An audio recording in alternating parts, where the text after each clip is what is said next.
Really, there is a ancient practice where we can actually ask people questions in a certain way and create enough space for the miracles to come out of that person. I've experienced this literally hundreds of times in my own personal life with coaches and shamans working with me, and I've done it for other people. There's an infinite well of wisdom inside of us, and it's challenging to connect to because the ego becomes this sort of like filter that filters that wisdom and tries to rationalize it, and the ego will rationalize it based on your past experiences. So if the ego isn't cleansed and cleaned and tamed, so to speak, then it's going to filter all of your wisdom, and it won't even get to your conscious mind. Number 3, there will always be signs or synchronicities, if you prefer, to show me I'm on the right path. There will always be signs to show me. I read number 2 in the second person, or I think that's the second person, but what I meant was there's an infinite well of wisdom inside of me. Number 3, there will always be signs and synchronicities to show me I'm on the right path. And I know that you've experienced them in your life. We all have. Sometimes it's challenging to believe. And Aristotle said that our mind has a mechanism, maybe Plato, one of them said, our mind has a mechanism of self-contradiction. So our mind will naturally try to sabotage us and make us believe that things aren't true. Buddha, Jesus, Santa Claus, the Tooth Fairy can manifest right in front of us right now in this video. And maybe, wow, that's so amazing, it's incredible, I can't believe that happened. But unless we caught it on video, in a week from now, we'd start to question it. In 2 weeks, we'd question it even more. And a month from now, we probably wouldn't even talk about it anymore. So our mind has a mechanism of self-contradiction. But there will always be signs and synchronicities along the path. So when you no longer believe the old sign, a new sign will appear. And you can ask for signs. Show me a fucking sign, please. I'm freaking out here. That's totally fine. Your higher self will respond to that. Or can you just show me a sign? Show me that I'm on the right path. Show me that I'm moving in the right direction. The signs will come to you if you're looking for them. Or if you're open to receive them, rather, not if you're looking to them. If you're open to receive them. Number 4, this is so powerful. This changed my life. All is provided when I give, ask, receive. So when you give your services, when you give your love, when you compliment strangers, when you hold the door for people, when you're of service, and you have the courage to ask for what you want, you ask for the higher coaching fees if you're a coach, you ask for the higher rates if you're a service provider, you ask that person to go on a date, you ask your parents to support your business, you ask your friends to come to your rock show, whatever. When you give your love and when you ask for love, you will receive love if you open yourself to receive it. And to open ourselves to receive love, most times we just need to say thank you. When someone says, let me pay for your dinner, we just say, okay, thank you. We don't say, oh, no, let me do it. It's fine, blah, blah, blah. You let yourself receive the love. Love's coming to us all the times, but most of us have been hurt so much that we've created a shell and we're not even seeing the love because we perceive it as a threat when it's not actually a threat. It's just authentic love coming to us. So all is provided when I give, ask, receive. Number 5.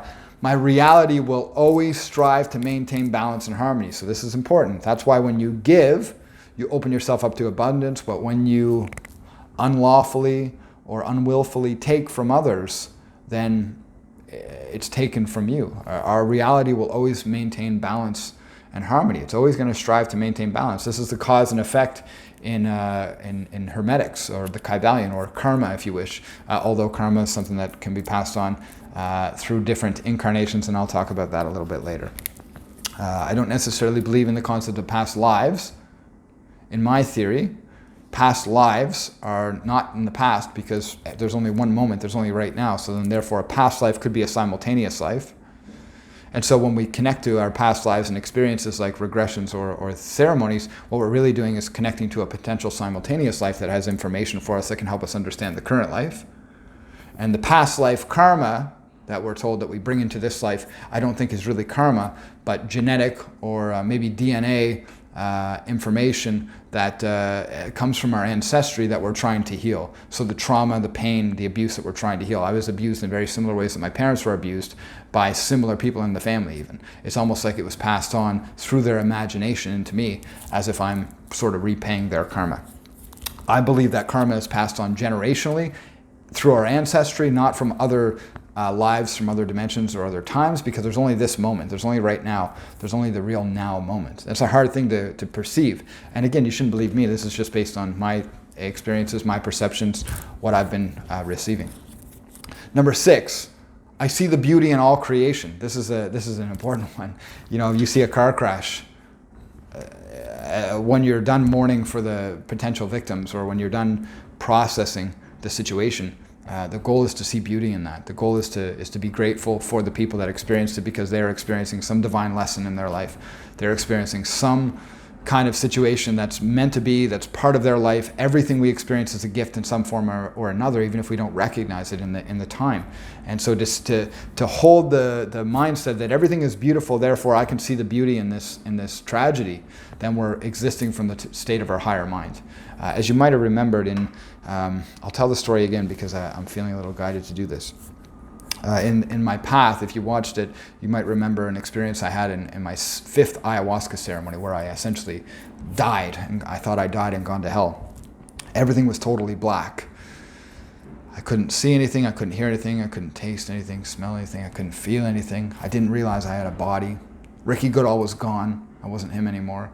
I couldn't even grasp a thought. As soon as I thought something, it would disappear, and I was in total blackness again. It was terrifying. It was the scariest thing I'd ever been through. And I was sobbing. Where am I? Where am I? I want to go home.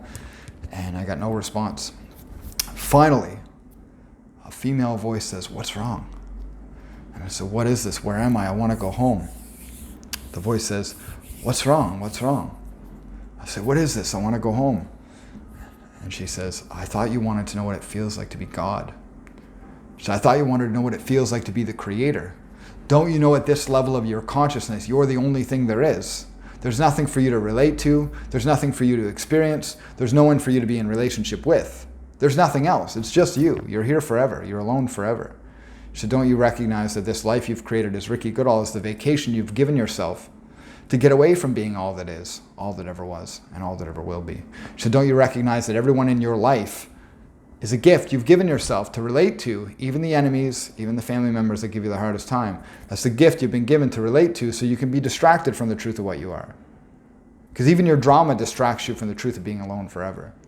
So don't you recognize that the ancients never bowed down out of fear of their creator, they bow down out of compassion for their creator. Thank you for this miracle. Thank you for this gift of separation.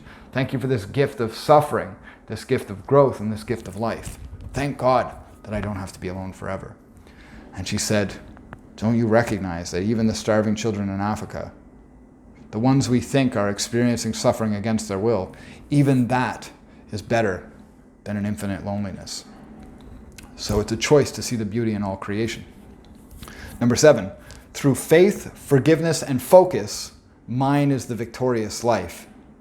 Focus on what we want, not what we don't want. Focus on what we're moving toward, not what we're moving from. And I say this with humility because telling my story has been a big part of putting this path out there. But that's it. When I finish this path, I don't need to tell my story anymore, except for the story I'm moving toward. Faith, focus, and forgiveness. Faith in the future, faith that there's going to be a rock there when I step forward, faith that there's going to be ground ahead of me when I move in that direction, faith that the doors are going to open, the opportunities are going to come to me.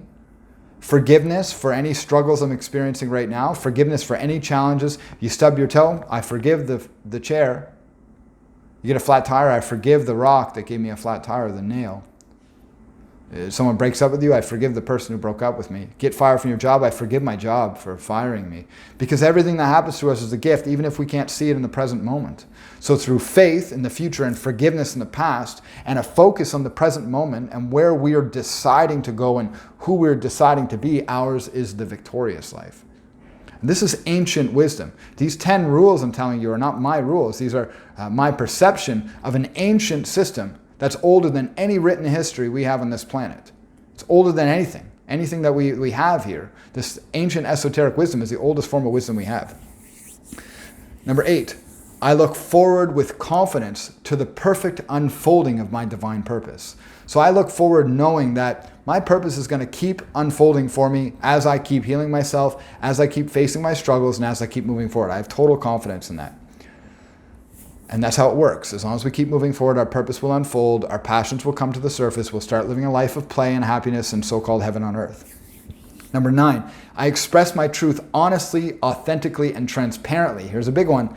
Everything you say is truth. If you say you're broke, if you say you're sick, if you say you've got pain in your body, if you say you've got this, if you say it's truth in your reality. It gets treated as truth by the matrix. So if you tell someone that, you're okay to do this thing that they want you to do when you really don't want to, well, one, you're not being honest with yourself, but now it's becoming truth. So you're creating more of those experiences in your life of what you don't want. So every time we say yes to something we really want to say no to, or every time we say no to something we really want to say yes to, what we're doing is creating a new truth. And that new truth becomes the experience of our reality, right? It reflects back what we're putting out. So I express my truth honestly, authentically, and transparently. That's why I have no fear telling anyone pretty much anything. And if there's something I haven't found, maybe I'm a little vulnerable about sharing that at first, I'll find someone I really trust and I'll share it with them first. Then maybe I'll share it with a couple more people. Then maybe I'll put in a video like this, and then I become free of it. Finally, number 10, and this is the most important rule of all. I am the king and this is my kingdom. Now I say king not because of gender roles, masculine and feminine, but because the king in these ancient forms of Kabbalah and wisdom, the king is the masculine creative force, the queen is the feminine receptive force. The king leads the people, the woman, the queen organizes the people. It's really the queen that's doing the work, because without the queen there's no kingdom, but the king is the designated ruler, right? The designated ruler, but really it's not a monarchy. It's a patriarch, matriarch with a feminine. It's a balanced rulership. I think it's matriarch.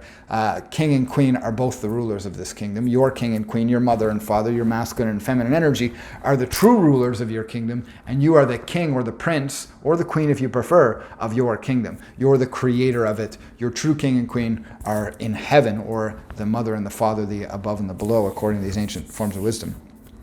So I am the king and this is my kingdom. Or if you prefer to identify as the queen, that's fine. Just recognize that the reason why the term king is in this is because it's the creative force, it's the designated ruler of the kingdom, because the queen doesn't go out and represent the kingdom to the other neighboring kingdoms. She stays in the kingdom and makes sure that everything is actually working properly.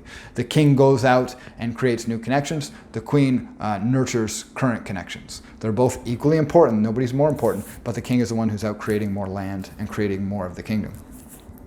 The objective of the game is to achieve divine truth and return to the purified state of our true, authentic self.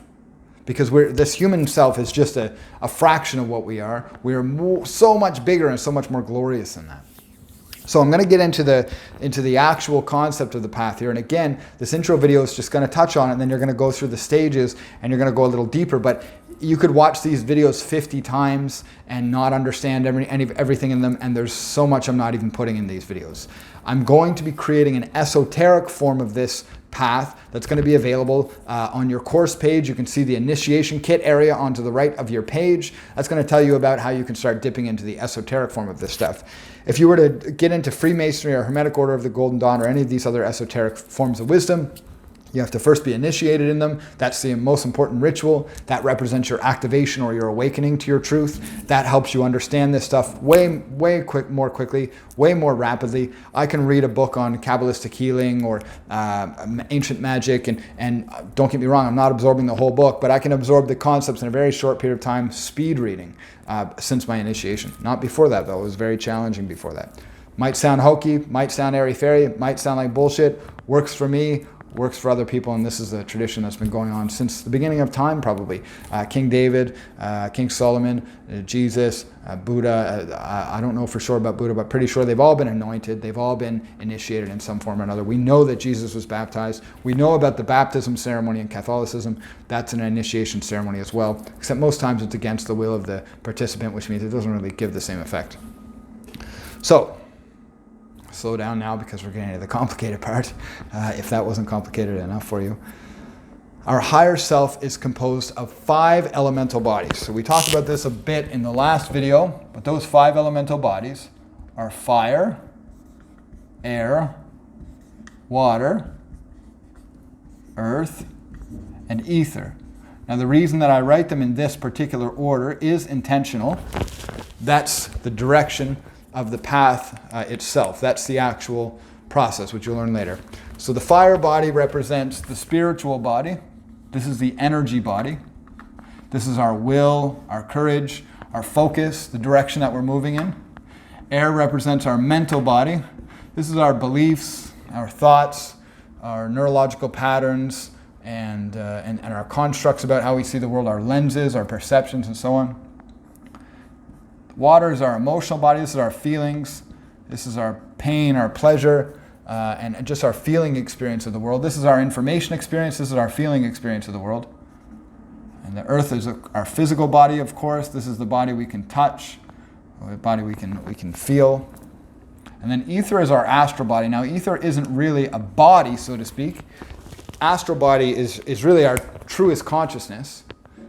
And then the true consciousness, the ether body, is filtered through the other four elements. So truth is filtered through experience. When truth is filtered through experience, we get reality. Okay? So again, astral is our truth. It's hard to access that without doing any healing. The more we heal, the more our perspective of our truth becomes all of what we are. But in the beginning, it's filtered through these four elemental bodies. I'm going to go through this slow for the next little bit. I suggest that you watch this video a couple of times before you move on to the other stages if you're serious about learning this stuff. If you're planning on being initiated, I would suggest watching all of the videos through first, then doing your initiation ceremony, and then watching the videos again at least 1, 2, maybe even 3 times to really grasp it. Because the way this kind of works, and again, you don't have to believe this stuff, but you'll experience it if you follow the path. The way this stuff works is just by studying even the videos I'm showing you, the concepts are going to be downloaded in your mind.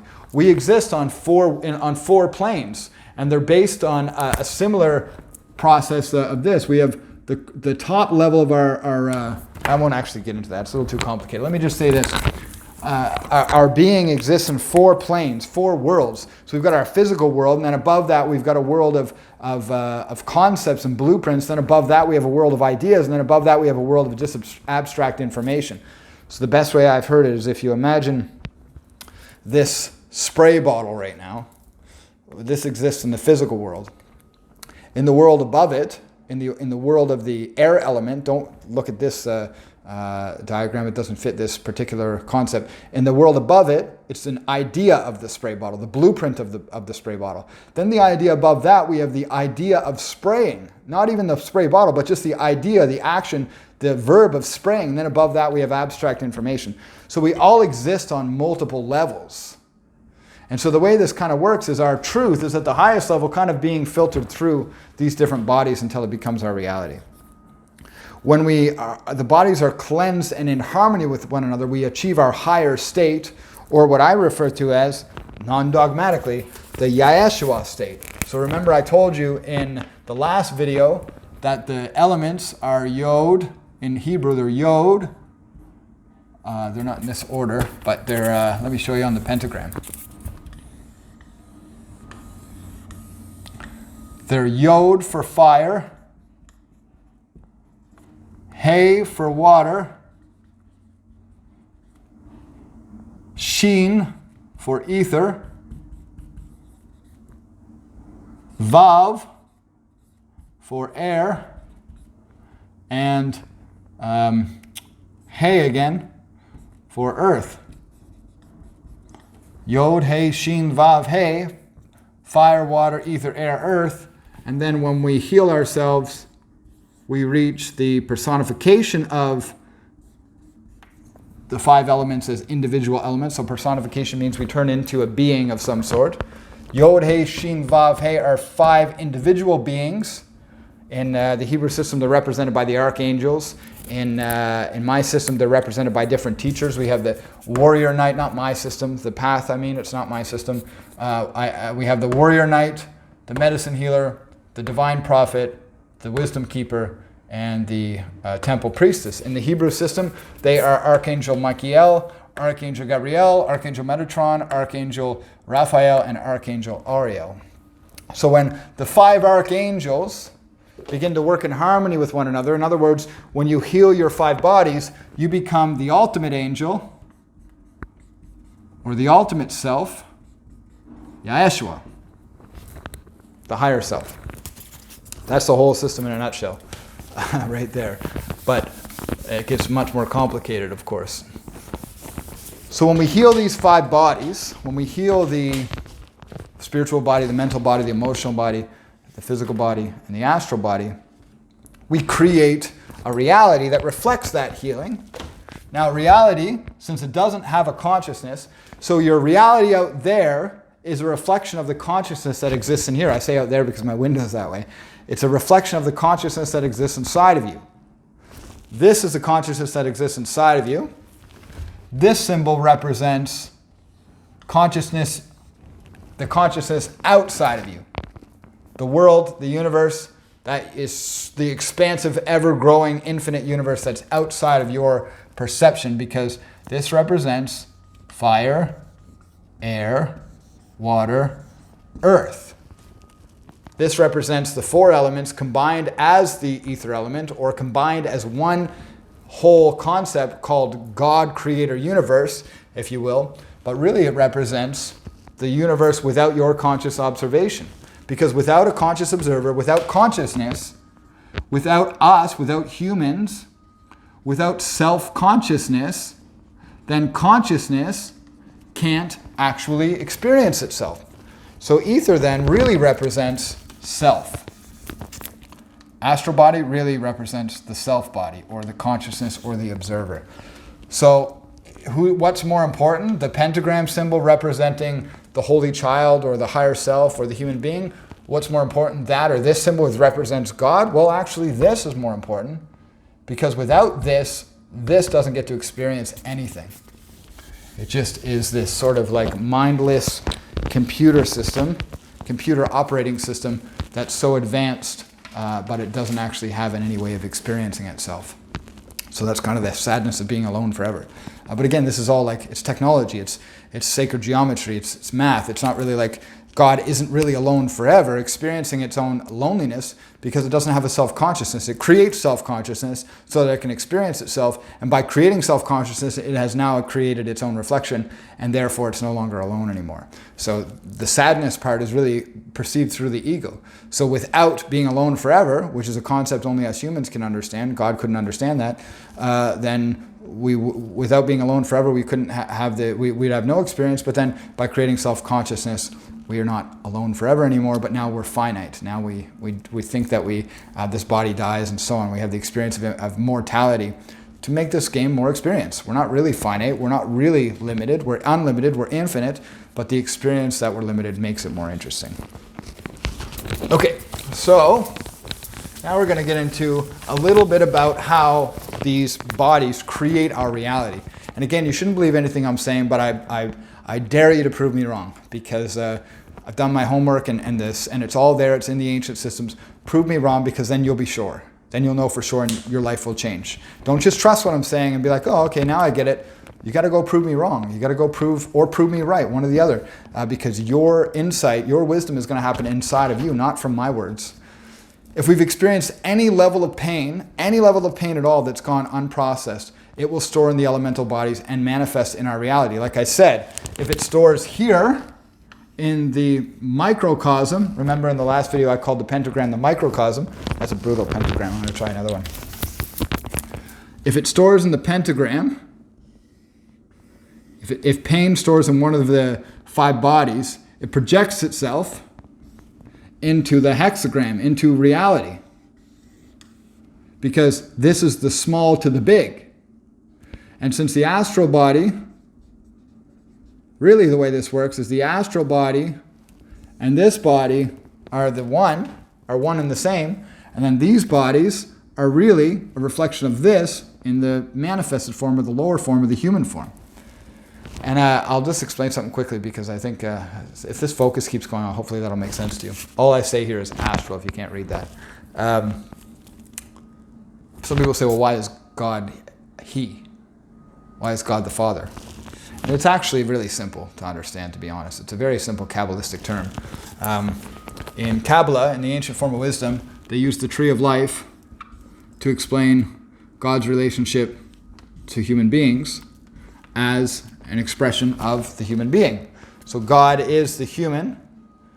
The human is God expressing itself as human, and God is the human expressing itself as God. We're one and the same. But this tree, from here down, which is the human form, this is our body, this is our kind of like our subconscious mind, this is like our wisdom, this is like our fire element, this is our water element. fire, earth, air, and then this one will kind of be like ether. Well, this part of the tree is the feminine part, which makes us the mother, because we're made of physical nature, we're made of darkness, we're made of manifested matter, so we are the mother. And then therefore the father is the top part of the tree. But really this is also father, and this is also mother. And this is unity, kind of like the yin-yang symbol. It's God as creator, but manifested as male and female. And then above that is this infinite blackness, this infinite darkness, the nothingness that God sort of came from. And in these ancient forms of wisdom, they call this the goddess, the virgin womb. There we go. See if we can get the focus to fix. There we go. They call that the virgin mother, the virgin womb, the womb of all creation. And so is God a man? No, God is both masculine and feminine. Was God a woman? Well, probably, maybe, but that's nothing. So we can't call it a woman. We can't call it anything. It looks like a woman because it's a womb. It's a nothingness that we come from. It's a receptive force that we come from, but we can't really call it a woman for sure. We can only speculate that it could be feminine in nature. But this is how we explain God being a father and us being the receptive or the children of God. God is not really a father. It's just a way of understanding the higher realms based on the simple principle that masculine is up, feminine is down, and you don't really need to understand anything else. That's pretty much it. They called God the Father in these mythological stories because the mythological stories had a secret esoteric meaning behind them that only the initiated priests, the initiated magicians, the initiated healers, and so on would actually know. And I've been initiated, and luckily I've been shown the secrets. So here's how it kind of looks in a more simple diagram. We have pain. I showed this in the last video. We have beliefs.